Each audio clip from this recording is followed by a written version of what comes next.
Isabelle Tendre, je suis médecin coordonnateur à Corian-Bonissiaca, à Bondy dans le 93.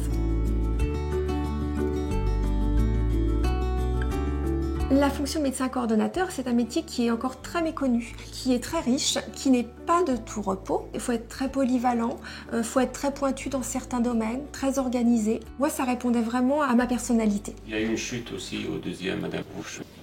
J'ai vu. Alors elle, du coup, c'était dans cette nuit, je crois. Oui. Donc je vais essayer de voir si ça peut être un sujet de négociation pour le somnifère. Somnifère, d'accord. Quand je commence ma journée, je ne sais jamais ce que je vais faire, puisque ça va dépendre de ce qui s'est passé pendant que j'étais pas là. Je fais une traçabilité au quotidien du nombre d'hospitalisations, des motifs, etc. pour ensuite avoir de la matière et pas reprendre tous les dossiers, ce qui serait bien trop chronophage. Le personnel est peu formé généralement à la gériatrie, donc il y a des formations qui sont obligatoires, donc il faut faire les supports, tout ce qui est canicule, tout ce qui va être hygiène.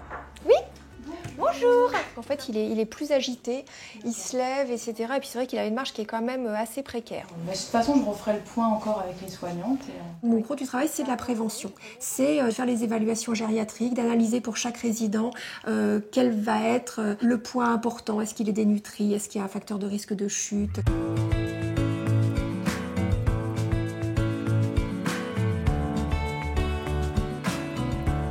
C'est un établissement auquel je suis attachée, sinon je ne serais pas restée 14 ans dans le même établissement. J'y suis attachée pour l'équipe encadrante et l'équipe soignante qui y est. Il y a une grande confiance entre nous, il y a une grande polyvalence. On est là les uns pour les autres, pour s'entraider.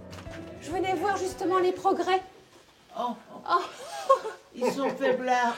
Bah oui, mais s'ils sont déjà là, c'est le principal. Vous me montrez ?